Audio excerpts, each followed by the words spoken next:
नमस्कार। इस पाठ में हम जनसंपर्क, व्यवसाय या लोक विज्ञान है, इन दोनों के बीच अंतर स्पष्ट करेंगे। जनसंपर्क समाज में छवि प्रबंधन का विज्ञान है, यह लोकहित का व्यवसाय है। तो इस पाठ में हम जनसंपर्क में निहित सामाजिक दर्शन का ज्ञान प्राप्त करेंगे। यह जान पाएंगे कि इसके पीछे नैतिकता की अवधारणा क्या है, व्यवसायिक स्वरूप और संगठन का परिचय जानेंगे, इसकी आचार संहिता जानेंगे। जनसंपर्क के मूल में लोकहित की भावना निहित होती है। सूचना संपर्क के सतत अध्यावसाय के माध्यम से विभिन्न संगठनों के बीच आपसी समझबूझ पैदा कर किसी व्यक्ति, संस्था, उद्योग, अभियान, आंदोलन के लिए समर्थन और सहयोग जुटाया जाता है। यह मात्र लोक सेवा नहीं है, किसी संस्थान के श्रमिकों और प्रबंधकों के बीच पारस्परिक सौहार्द उत्पन्न करना जनसंपर्क का लक्ष्य हो सकता है। उसी प्रकार धर्मार्थ संस्थान, कोई भी धर्मार्थ संस्थान की प्रवृत्तियों के बारे में जनता को अधिक जानकारी देकर उनका सक्रिय सहयोग प्राप्त करना जनसंपर्क की सीमा में आ सकता है, परंतु फिर भी यह लोक सेवा या मिशन नहीं कहा जा सकता। जनसंपर्क चिकित्सा, वकालत, अध्ययन या पत्रकारिता की भांति ही एक स्वतंत्र व्यवसाय का रूप है। किसी भी संगठित व्यवसाय में दो तत्व प्रधान होते हैं।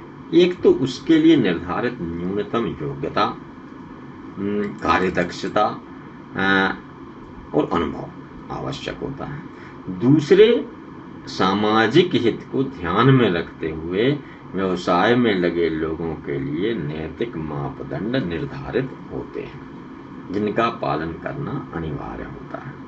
अन्य व्यवसायों की भांति जनसंपर्क के लिए भी ये दोनों बातें लागू होती हैं, पर जनसंपर्क के व्यावसायिक स्वरूप का परिचय प्राप्त करने से पहले हमें इसके सामाजिक दर्शन को जानना आवश्यक है। सामाजिक दर्शन और जनसंपर्क। जनसंपर्क लोकहित की सामाजिक अवधारणा पर स्थित है।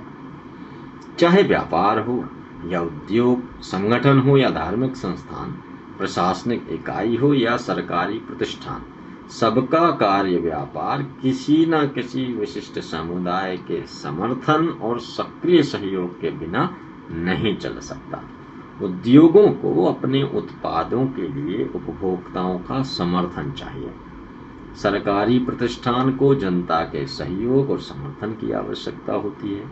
सहयोग भावना तो शांति व व्यवस्था कायम रखने से लेकर विकास व निर्माण कार्यों तक के लिए पड़ती है।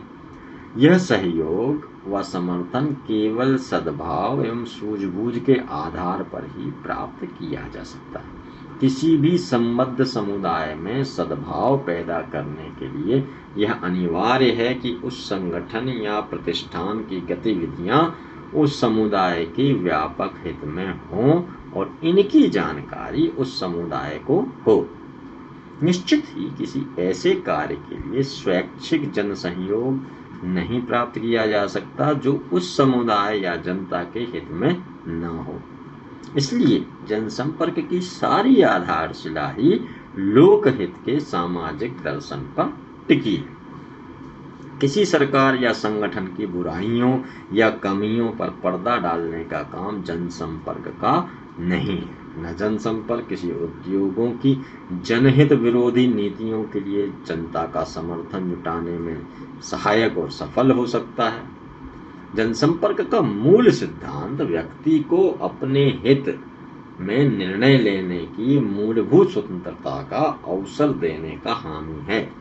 जनसंपर्क कार्यकर्ता उसे उस निर्णय तक पहुंचने में सहायता करने के लिए विभिन्न संचार माध्यमों के जरिए आवश्यक जानकारी पहुंचाता है। गुण का फैसला व्यक्ति को स्वयं करना होता है। इस प्रकार जनसंपर्क में व्यक्ति की गरिमा, स्वातंत्र्य और उसकी निर्णय क्षमता में आस्था का प्रमुख स्थान है। जनसंपर्क कार्यकर्ता प्रोपेगेंडिस्ट की भांति व्यक्ति के मस्तिष्क और निर्णय शक्ति को अज्ञान के अंधकार में धकेलकर केवल अपनी विचारधारा के पक्ष में निर्णय करने के लिए प्रभावित नहीं करता, वह अपने पक्ष की सारी सच्चाई आपके सम्मुख रखकर सामाजिक और व्यापक लोकहित में अपना निर्णय लेने के लिए आपको स्वतंत्र छोड़ देता है। विभिन्न संचार माध्यम, समाचार पत्र, रेडियो, टीवी, फिल्में, प्रदर्शनियां या मुद्रित साहित्य आदि जनसंपर्क के उपकरण मात्र हैं, जिनके जरिए जनसंपर्क कार्यकर्ता अपनी बात संबद्ध समुदाय के समक्ष रखता है। उसका सबसे अमूल्य औजार तो स्वयं की विश्वसनीयता है, जिसके आधार पर वह सफलता प्राप्त करता है। आज के युग में चाहे वह सरकार हो या औद्योगिक प्रतिष्ठान, बिना अपने प्रभावित समुदाय में विश्वास पैदा किए और बिना उसका सहयोग प्राप्त किए अपने उद्देश्य में सफल नहीं हो सकता। इस प्रकार जनसंपर्क व्यापक लोकहित के साथ व्यक्ति की गरिमा, स्वातंत्र्य, सद्गुणों में आस्था, सत्यनिष्ठा और लोकतांत्रिक मानव मूल्यों के आधार पर पारस्परिक सूझबूझ पैदा करने वाला व्यवसाय है। अब जानेंगे लोकहित की अवधारणा। लोक में संपूर्ण समाज शामिल है। समाज के विभिन्न वर्गों के हित एक से नहीं होते, कहीं कहीं उनमें आपस में टकराहट भी होती है। दूध वाला चाहता है कि उसे अपने व्यवसाय में अच्छा मुनाफा हो, इसलिए प्रतिस्पर्धा के कारण दूध का भाव न बढ़ाते हुए भी उसमें पानी मिलाकर मुनाफे की पूर्ति करना चाहता है। उपभोक्ता चाहता है कि उसे प्रतियोगी भावों पर अच्छा और शुद्ध दूध मिले। दोनों के परस्पर विरोधी हित, इसलिए समाज के नैतिक मूल्यों के आधार पर ही यह निश्चय किया जा सकता है कि लोकहित क्या है। दूध वाले को अपना खर्च और वाजिब मुनाफा लेने का नैतिक अधिकार है, उसी प्रकार उपभोक्ता को भी अपने पैसे का पूरा मूल्य प्राप्त करने का अधिकार है। दोनों के बीच सामंजस्य बिठाना ही समाज का नैतिक दायित्व है। लोकहित में यह माना जाता है कि अधिक से अधिक लोगों का अधिक से अधिक हित हो, किंतु क्या इससे बहुसंख्यक वर्ग को अल्पसंख्यकों के शोषण करने का अधिकार मिल जाता है? यह महत्वपूर्ण प्रश्न। कदापि नहीं। वास्तव में लोकहित को जांचने परखने के लिए 4 प्रमुख कसौटियां हैं, जिन पर होने वाले प्रभाव और निष्कर्ष के आधार पर ही लोक के हित और अहित का निर्णय किया जा सकता है। ये 4 कसौटियां कौन कौन सी हैं? पहला है समुदाय, दूसरा कानून, तीसरा अंतरात्मा और चौथा ईश्वर। सबसे पहले यह देखना होगा कि मेरे अमुक कदम का चारों ओर के समुदाय व्यवसाय से संबद्ध समाज पर क्या असर पड़ेगा। फिर देश के कानून की कसौटी पर यह कदम क्या खरा उतरता है। तीसरा, अपनी अंतरात्मा से इस प्रश्न का उत्तर प्राप्त करना चाहिए कि क्या यह उचित है। चौथे, ईश्वर को साक्षी कर यह प्रश्न करना चाहिए, चूंकि आप उस समाज में रहते हैं। तो एक प्रकार से यह भी अंतरात्मा का ही उत्तर होगा, किंतु जो व्यक्ति ईश्वर में आस्था रखता है उसकी अंतरात्मा को इससे बल मिलता है। इस प्रकार जनसंपर्क व्यवसाय में लगे व्यक्ति को सामाजिक और नैतिक मूल्यों के आचार पर निर्धारित आचार संहिता के अनुरूप ही कार्य करना चाहिए। अब हम बात करेंगे व्यवसाय, जनसंपर्क व्यवसाय या लोकहित विज्ञान। व्यवसाय के मूल तत्व। जनसंपर्क के लोकहित सत्यनिष्ठा, मानवीय उदात्त गुणों व लोकतांत्रिक मानव मूल्यों पर आधारित होने के कारण कई बार लोगों को भ्रांति हो सकती कि यदि ऐसा है तो निश्चय ही यह व्यवसाय न होकर लोक सेवा या मिशन होना चाहिए। व्यवसाय में चाहे वह कितना ही जन कल्याणकारी हो, कहीं न कहीं लोभ, स्वार्थ व आजीविका का पक्ष प्रबल हो ही उठता है। पर लोक सेवा की भावना से किए गए कार्य में जनसंपर्क के लिए आवश्यक आधारभूत तत्वों के साथ व्यक्तिगत लोभ, स्वार्थ आदि का समावेश नहीं होता। ऐसा कहने वाले प्रारंभिक काल की पत्रकारिता का उदाहरण देते हैं, जो एक मिशन के रूप में ही अपनाई जाती थी। इस पर विचार करने के लिए व्यवसाय और लोक सेवा के मूल उद्देश्यों व तत्वों पर दृष्टि डालना आवश्यक है। व्यवसाय के मूल तत्व क्या हैं? व्यवसाय में न्यूनतम वांछित योग्यता एवं दक्षता अनिवार्य होती है। लोक सेवा में ऐसा कोई प्रतिबंध नहीं है। दूसरा है निश्चित कार्य पद्धति। व्यवसाय में निश्चित कार्य पद्धति होती है। लोक सेवा में स्वैच्छिक कार्य पद्धति होती है। व्यवसाय में आजीविका का साधन होता है। व्यवसाय जो है आजीविका का साधन है। लोक सेवा में केवल लोकहित की भावना, आजीविका के अन्य कोई स्रोत नहीं होता। चौथा है व्यवसाय में एक निर्धारित आचार संहिता होती है और इसमें आवश्यक नहीं होती लोक सेवा में। पांचवा, एक निश्चित व्यवसाय में एक लक्ष्य होता है, टारगेट है, जिसे पूरा करना होता है। लोक सेवा में यह आवश्यक नहीं होता। तो उपर्युक्त इन बातों पर विचार करने से स्पष्ट हो जाता है कि जनसंपर्क भी चिकित्सा, अध्ययन, वकालत आदि की भांति एक व्यवसाय ही है। पत्रकारिता कभी देश में मिशन या लोक सेवा के रूप में अपनाई जाती होगी। आज पत्रकारिता भी एक सुनिश्चित व्यवसाय बन गया है। आरंभ में डॉक्टरी, अध्ययन आदि भी केवल लौकिक की भावना से सेवा के रूप में शुरू किए गए थे, किंतु अब वे सुविकसित व्यवसाय के रूप में प्रतिष्ठित हैं। तो अब न्यूनतम वांछित योग्यता, किसी भी व्यवसाय को सुसंगठित ढंग से चलाने अथवा उससे निश्चित लक्ष्य प्राप्त करने के लिए व्यवसायी को उस क्षेत्र की पर्याप्त जानकारी और न्यूनतम वांछित योग्यता होना अनिवार्य है। जिस प्रकार वकालत के लिए विधि स्नातक, डॉक्टरी के लिए MBBS होना अनिवार्य है और संबंधित व्यवसायिक परिषदों में पंजीयन कराकर निर्धारित आचार संहिता का पालन करना की शपथ लेना आवश्यक है, उसी प्रकार जनसंपर्क कार्य में वांछित सफलता के लिए किसी विश्वविद्यालय अथवा संस्थान से संबंधित प्रशिक्षण और योग्यता प्राप्त करना आवश्यक है। जनसंपर्क कार्य के लिए विभिन्न संचार माध्यमों और प्रचार साधनों की कार्यविधि का ज्ञान परम आवश्यक है। इसके अतिरिक्त उसके लिए जनसंपर्क के मनोवैज्ञानिक तत्वों के ज्ञान और संप्रेषण या अभिव्यक्ति की कला में पारंगत होना भी जरूरी है।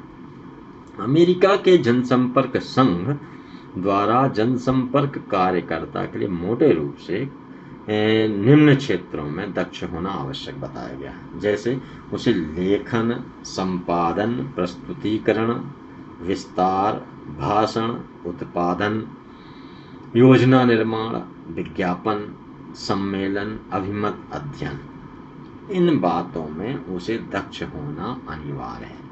इन्हें हम विस्तार से इनको समझना आवश्यक है। जनसंपर्क में लेखन किस तरह का? प्रतिवेदन, समाचार, प्रेस विज्ञप्तियां, पुस्तिका, ब्राउसर बनाना, रेडियो, दूरदर्शन या फिल्म के लिए आलेख, लेख या तकनीकी आलेख, संदेश, भाषण आदि। तो इस तरह के लेखन में पारंगत होना उसे अनिवार्य। संपादन, गृह पत्रिका का संपादन करना पड़ सकता है। संगठन के वार्षिक या नियतकालिक रिपोर्ट्स का संपादन करना होगा। प्रकाशनों का संपादन, समाचारों और विज्ञप्तियों का संपादन, डॉक्यूमेंट्री मूवीज बनानी होगी उसका संपादन। तो यह संपादन में जनसंपर्क अधिकारियों के लिए संपादन में इस तरह के कार्य आते हैं। अब उसका प्रस्तुतिकरण, तो रिलीज समाचार, विज्ञप्तियां हैं, उनका प्रस्तुतिकरण, मुद्रित साहित्य, गृह पत्रिका, पुस्तिका, ब्रूशर किस तरह से प्रस्तुत हो, रेडियो, टेलीविजन या फिल्मों के कार्यक्रम में प्रस्तुतिकरण, प्रदर्शनी, नाटक, रंगमंच प्रदर्शन आदि में उसका प्रस्तुतिकरण, प्रेजेंटेशन में दक्षता होनी जरूरी है। संबंध विस्तार, पत्रकारों से संपर्क में जैसे पत्रकार सम्मेलन, प्रेस ब्रीफिंग, पत्रकार भ्रमण, इसमें उसे दक्ष होना चाहिए। व्यवसायियों और उपभोक्ताओं से संपर्क करने जा रहे हैं तो व्यवसायियों का सम्मेलन, उपभोक्ता गोष्ठियाँ, उसमें संबंध विस्तार के लक्ष्य मौजूद होते हैं, संभावनाएं होती हैं, उसमें दक्ष होना चाहिए। जनसंपर्क गोष्ठी, दंगल, मेले, नाटक, संगीत सम्मेलन, प्रतियोगिताएं, इन सब में से वह संबंध विस्तार कर सकता, तो इसमें उसे पारंगत होना आवश्यक है। भाषण, भाषण अभिव्यक्ति का सबसे सरल और प्रभावी माध्यम है। नपे तुले शब्दों में अपनी बात श्रोताओं के समक्ष रखकर उनका समर्थन जुटाया जा सकता है। लेकिन भाषण देना सिर्फ अपनी बात कह देना मात्र नहीं है। भाषण एक कला है। जो व्यक्ति इस कला में जितना माहिर होता है, उसका प्रभाव श्रोताओं पर उतना ही अधिक पड़ता है। इसके लिए सतत अभ्यास की आवश्यकता होती है। भाषण देने के लिए श्रोताओं के मानसिक व शैक्षणिक स्तर, उनकी भाषा, संस्कार तथा ग्राह्य शक्ति का ध्यान रखना होता है। तो इन गुणों को जानना उसे आवश्यक है। भाषण कला में निपुण होना आवश्यक है।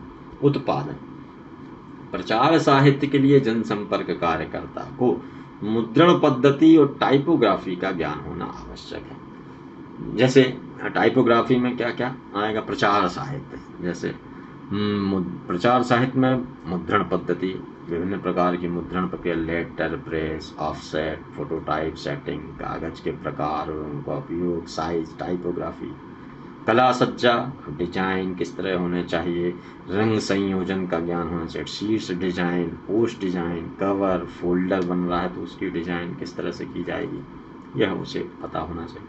अब दृश्य प्रचार सामग्री है, जैसे channel, board, kiosk, model, 3 dimension model, working model, holding, banner किस तरह से तैयार होने चाहिए, इस सब का ज्ञान जनसंपर्क अधिकारी को होना आवश्यक है। इसमें पारंगत होना चाहिए। योजना निर्माण करने में उसे पारंगत होना, जैसे कंपनी या संस्थान की नीतियों और कार्यक्रमों के अनुरूप प्रचार एवं जनसंपर्क के लिए व्यापक विस्तृत योजना पहले से बना लेनी चाहिए। उसी प्रकार विज्ञापनों के अभियान की भी रूपरेखा पहले से तैयार कर लेनी चाहिए। ये कार्यक्रम कंपनी की वार्षिक साधारण सभा, विक्रेता सम्मेलन, वर्षगांठ, रजत जयंतियां, विशेष उत्पाद को बिक्री के लिए जारी करने आदि अवसरों के अनुकूल होते हैं, तो और उन्हें पहले से तैयार करा लेना चाहिए। तो इस प्रकार जनसंपर्क प्रचार जनसंपर्क योजना के लिए जो मुख्य क्षेत्र हैं वो हैं उद्देश्य या अवसर, लक्ष्य, समुदाय, मानवीय साधन, वित्तीय साधन, कार्यक्रम, अब कार्यक्रमों की क्रियान्विति के माध्यम और मूल्यांकन। अब हम जाने विज्ञापन। विज्ञापन में किस तरह से दक्ष होना चाहिए? तो विज्ञापन जनसंपर्क के प्रचार का माध्यम है। यद्यपि विज्ञान प्रचार की एक स्वतंत्र विधा है, किंतु जनसंपर्क कार्यकर्ता को इसके सामान्य तकनीकी जानकारी होना आवश्यक है। तो विज्ञापन सामान्यतः 2 तरह के होते हैं, एक दृश्य, दूसरा पाठ्य। अब दृश्य विज्ञापन में कियोस्क किसे कहते हैं? टेलीफोन के खंभों, सड़क की लाइटों आदि पर छोटे छोटे बोर्ड, वो कियोस्क। होर्डिंग, बड़े राजमार्गों और चौराहों पर बड़े आकार के बोर्ड लोहे के खंभों के सहारे जो खड़े किए जाते हैं, इन पर इबारत कम से कम लिखी जाती है तथा आकर्षक ढंग से उत्पाद के बारे में कोई चित्र या दृश्य चित्रित होता है। अब दीवारी विज्ञापन, जनता का ध्यान आकर्षण करने के लिए किसी बड़ी दीवार को पोत कर उस पर मोटे अक्षरों में उत्पादन का विज्ञापन लिख दिया जाता है। बैनर, विशेष स्थानों और अवसरों पर कपड़े के संदेश लिखवाकर मार्ग पर ऊपर बनवा दिया जाता है। रेडियो या दूरदर्शन, तो रेडियो, दूरदर्शन, फिल्म या स्लाइडों के माध्यम से भी उत्पादन का विज्ञापन किया जाता है। अब है पाठ्य या, तो ये होगा दृश्य विज्ञापन के उदाहरण जिनमें उसको जानकारी होना आवश्यक है जनसंपर्क अधिकारी को। दूसरे हैं पाठ्य या मुद्रित माध्यम विज्ञापन। समाचार पत्र पत्रिकाओं, स्मारिकाओं या हैंडबिल, पंपलेट आदि के माध्यम से किए जाने वाले विज्ञापन इस श्रेणी में आते हैं। समाचार पत्रों में भी 2 प्रकार के विज्ञापन आते हैं, एक वर्गीकृत और दूसरा डिस्प्ले या सजावटी विज्ञापन।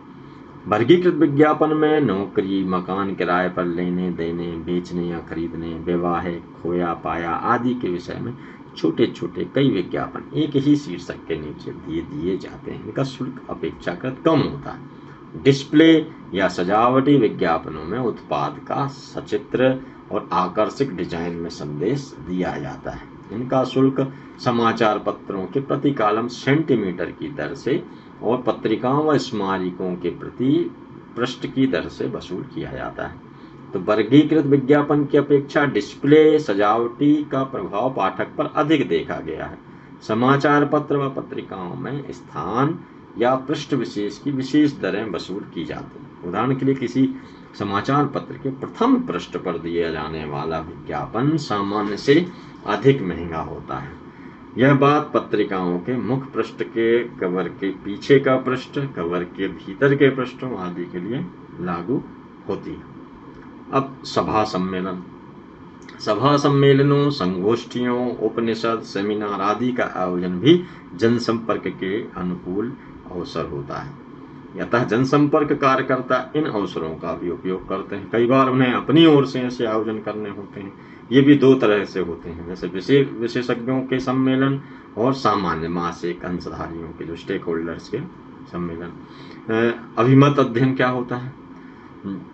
प्रभावित या प्रभावित होने वाले समुदाय के बीच उनका अभिमत जानने के लिए सर्वेक्षण करना, यह जनसंपर्क कार्यकर्ता का दायित्व होता है। यद्यपि आजकल ऐसे सर्वेक्षण अध्ययन के लिए विशेषज्ञ संस्थानों का सहयोग लिया जाने लगा है, ताकि अध्ययन के निष्कर्ष विश्वसनीय व निष्पक्ष माने जाएं। ऐसे अध्ययन के लिए पहले से एक क्वेश्चनायर तैयार कर लिया जाता है और रैंडम आधार पर चुने हुए कुछ व्यक्तियों से उनका अभिमत प्राप्त किया जाता है। ऐसे अध्ययन के निष्कर्ष कंपनी की अपनी नीति निर्धारण में सहायक होते हैं। निश्चित कार्य पद्धति। जनसंपर्क में निश्चित लक्ष्य प्राप्त करने के लिए एक सुनिश्चित कार्य पद्धति अपनानी होती है। जनसंपर्क सूचना व्यवस्था का विज्ञान है और विज्ञान में बिना सुव्यवस्थित कार्य प्रणाली अपनाए वांछित लक्ष्य प्राप्त नहीं किया जा सकता। जनसंपर्क के लिए विभिन्न जनसंचार माध्यमों का प्रयोग किया जाता है, जिनकी अपनी व्यवस्थित वैज्ञानिक तकनीक होती है। इनसे काम लेने की निर्धारित कार्य पद्धति है। इस बिंदु को स्पष्ट करने के लिए उदाहरण पर्याप्त होगा। जैसे समाचार पत्र में प्रकाशन के लिए कोई प्रेस नोट तैयार करना है, तो उसके अपने आवश्यक तत्व होते हैं। उसमें पर्याप्त पूरी जानकारी के लिए देने के लिए 6 ककारों का पालन करना जरूरी होता है, जैसे क्या, कौन, कहाँ, कब, कैसे। इन 6 प्रश्नों का उत्तर प्रेस विज्ञप्ति में होना आवश्यक है, तभी वह समाचार सूचना पूर्ण मानी जाएगी और समाचार पत्र में स्थान प्राप्त करने की योग्यता प्राप्त कर सकेगी। इसी प्रकार रेडियो, दूरदर्शन, प्रदर्शनी आदि की अपनी तकनीकी होती है, जिसका पालन करना, सुनिश्चित करना जरूरी होता है। अब यह आजीविका का साधन है। व्यवसाय व्यक्ति की आजीविका का साधन होता है। जनसंपर्क भी आज हजारों लाखों लोगों की आजीविका का स्रोत बन चुका है। छात्र आरंभ से ही इसे व्यवसाय के रूप में अपनाने के लिए मानस बना चुके होते हैं और उसी आधार पर वह शिक्षण प्रशिक्षण प्राप्त करते हैं। जनसंपर्क वकालत, डॉक्टरी अध्ययन की भांति प्रतिष्ठित व्यवसाय माना जाता है। व्यापार व्यवसाय या उद्योग संस्थानों में जनसंपर्क का महत्व समझा जाने लगा है और इसे प्रबंध व्यवस्था का अनिवार्य अंग माना जाता है। कुछ उद्योगों में तो कंपनी की नीति निर्धारण समिति में भी जनसंपर्क कार्यकर्ता को शामिल किया जाता है और बोर्ड की बैठकों में उसकी सलाह ध्यान से सुनी जाती है, क्योंकि उसका संपर्क उन लोगों से भी प्रत्यक्ष रूप से होता है जिन पर उनकी नीतियों के क्रियान्वयन का सीधा प्रभाव पड़ता है। अब एक निर्धारित आचार संहिता भी होती है। प्रत्येक सुस्थापित व्यवस्था में नए लोग एक निर्धारित आचार संहिता का पालन करते हैं। जनसंपर्क व्यवसाय की भी अपनी आचार संहिता है। सर्वप्रथम अंतरराष्ट्रीय जनसंपर्क संघ IPRA ने वेनिस में मई 1961 में अपनी बैठक में आचार संहिता स्वीकार की थी। इसके बाद एथेंस में मई 1965 में European public relations centre CERP तथा IPRA ने एक विस्तृत आचार संहिता बनाई। 21 अप्रैल 1968 को अखिल भारतीय जनसंपर्क सम्मेलन की नई दिल्ली में आयोजित प्रथम बैठक में भारतीय जनसंपर्क समिति ने भी इस तरह के 13 सूत्री अंतर्राष्ट्रीय जनसंपर्क आचार संहिता को स्वीकार कर लिया। इसके कुछ अंश हम बताते हैं कि व्यावसायिक आचार संहिता। व्यावसायिक आचार संहिता किस तरह की होनी चाहिए, क्या क्या उसमें समिति के प्रत्येक सदस्य को यह व्यावसायिक आचार संहिता है ऐसा सांस्कृतिक व नैतिक वातावरण बनाने में योग देगा जिससे व्यक्ति मानव अधिकारों के विश्वसनीय घोषणा पत्र के अधीन अपना पूर्ण विकास कर सकें और निर्बाध रूप से उन अधिकारों का प्रयोग कर सकें। यह पहली आचार संहिता है। दूसरा, संचार की ऐसी व्यवस्था स्थापित करेगा जिसके द्वारा आवश्यक सूचना उन्मुक्त रूप से प्राप्त हो सके और इसके द्वारा वर्ग का प्रत्येक सदस्य यह एहसास करा सके कि उसे पूर्ण सूचना मिल रही है और वह भी समुदाय के अन्य सदस्यों के साथ अपना उत्तरदायित्व निभा रहा है।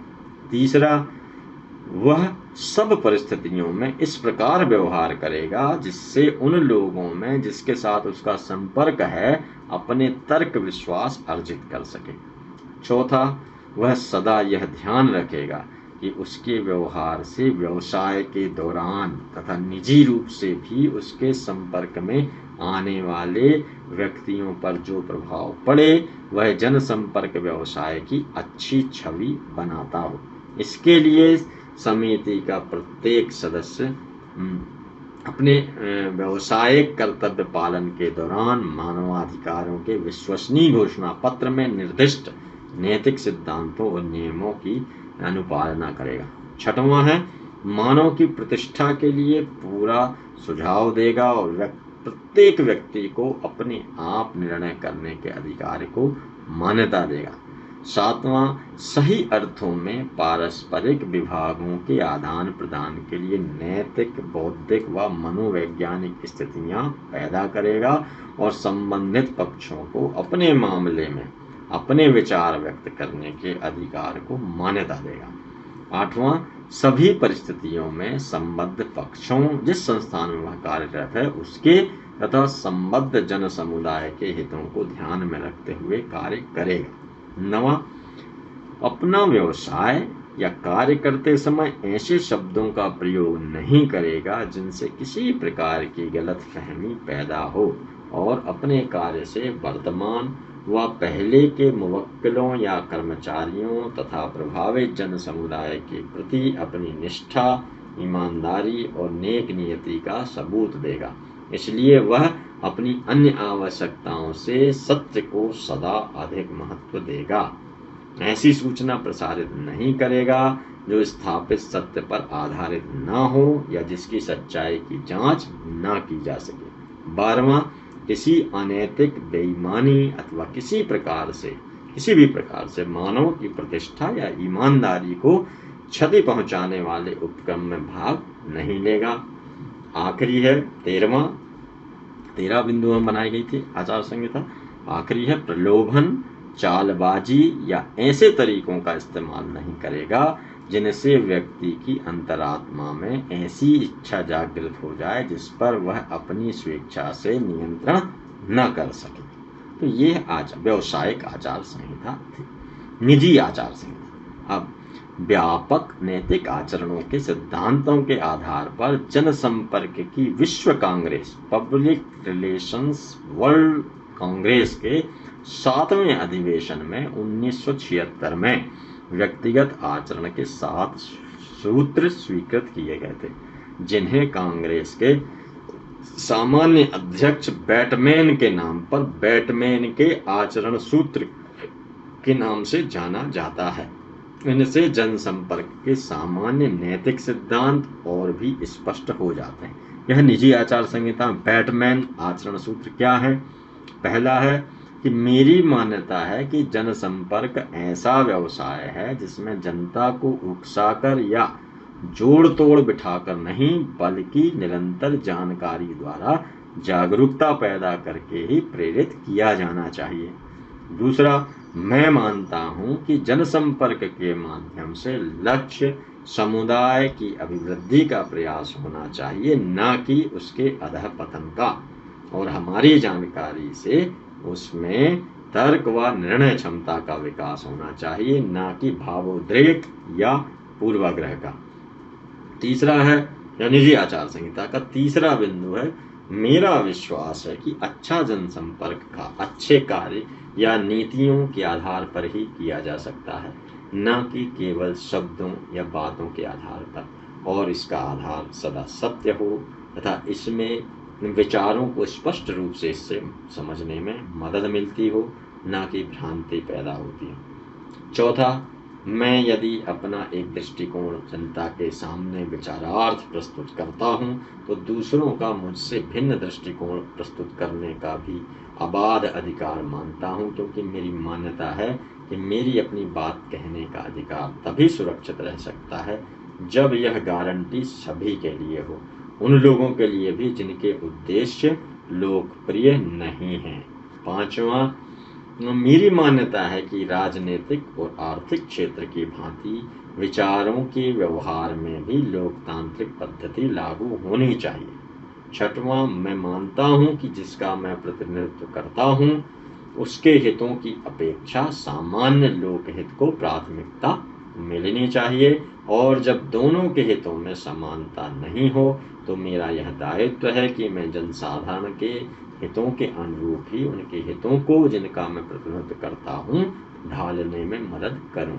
और सातवां, बैटमैन आचरण नियम का सातवां बिंदु है कि मैं मानता हूं कि मेरे कार्यों का प्रभाव जनता के मस्तिष्क पर पड़ता है, और चूंकि मानव मस्तिष्क में अच्छे और बुरे की असीम संभावनाएं निहित हैं, इसलिए मेरे सारे प्रयास इस दिशा में होने चाहिए कि व्यक्ति के अपने आप निर्णय के अधिकार को मान और प्रतिष्ठा मिले। अब जनसंपर्क व्यवसायिक स्वरूप। आधुनिक युग में जनसंपर्क सुगठित, सुव्यवस्थापित एवं वैज्ञानिक व्यवसाय के रूप में प्रतिष्ठित हो चुका है। विशेषज्ञ विभिन्न संगठनों या संस्थानों, कंपनियों आदि को विशेष सेवाएं उपलब्ध कराते हैं, उसके एवज में पारिश्रमिक या वेतन प्राप्त करते हैं।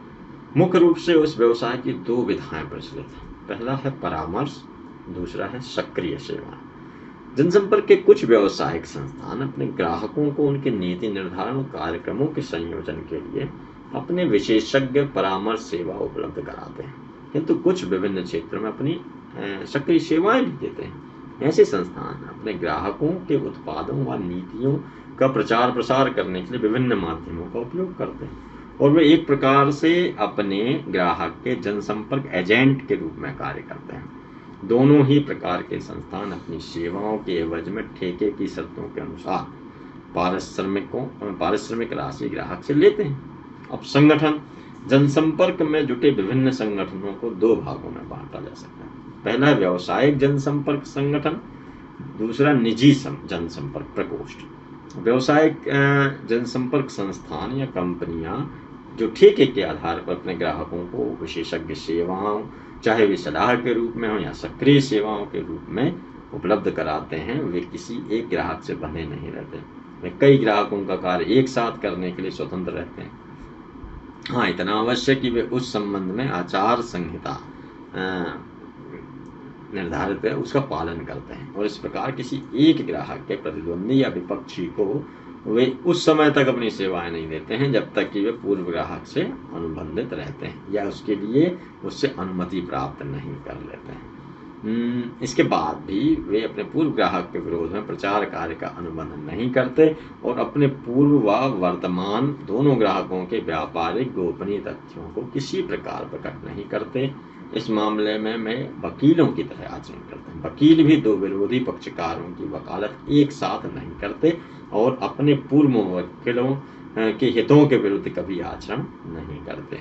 व्यावसायिक जनसंपर्क संस्थानों का अपना संगठन होता है जिसमें विभिन्न प्रचार प्रसार माध्यमों के विक्रेताओं, कला सज्जा व डिजाइन निर्माताओं, सर्वेक्षकों आदि की सेवाएं प्राप्त करने की व्यवस्था रहती है। ऐसे संस्थान अपने ग्राहक कंपनी का प्रचार बजट बनाते हैं, उस कंपनी के निर्देश और स्वीकृति के अनुसार उपयोग करते हैं। निजी जनसंपर्क प्रकोष्ठ। निजी जनसंपर्क संस्थान बड़ी कंपनियां व संस्थान अपने स्वयं के प्रबंधकीय संगठनों के रूप में जनसंपर्क प्रकोष्ठ की स्थापना करते हैं। इससे विशेषज्ञों को कंपनी के वेतनभोगी अधिकारी के रूप में नियुक्त किया जाता है और वे एकांतिक रूप से उसी कंपनी को अपनी सेवाएं देने के लिए प्रतिबद्ध होते हैं। सामान्यतः कंपनी की वित्तीय स्थिति और कारोबार को देखते हुए ही जनसंपर्क प्रकोष्ठ के आकार व प्रवृत्तियां निर्धारित की जाती हैं। किंतु फिर भी औसत आकार की कंपनी के जनसंपर्क प्रकोष्ठ में एक तरह का ढांचा उपलब्ध रहता है, जिसमें जनसंपर्क प्रबंधक होता है, फिर सहायक प्रबंधक, जिसमें प्रकाशन व प्रेस संपर्क होता है, एक सहायक प्रबंधक होता है जो प्रचार व प्रदर्शन का कार्य करता है। जो प्रकाशन व प्रेस संपर्क में सहायक प्रबंधक होता है उसके कार्य होते हैं, तो उसमें उप संपादक गृह पत्रिका का होता है, उप संपादक समाचार लेखन का, उप संपादक रिपोर्ट लेखन का, और उप संपादक प्रकाशन सामग्री का होता है। दूसरा सहायक प्रबंधन होता है जो प्रचार और प्रदर्शन का काम देखता है, जिसमें कला सज्जा डिजाइनर, विज्ञापन व्यवस्थापक होते हैं, प्रदर्शन सामग्री डिजाइनर होता है, प्रदर्शनी सहायक होता है। तो इस पाठ में आपने जाना कि यह विज्ञान है, लोकहित विज्ञान है या व्यवसाय है। बहुत महत्वपूर्ण अध्याय था। उसमें आपने आशा है कि बहुत महत्वपूर्ण जानकारियाँ अर्जित की होंगी। नमस्कार।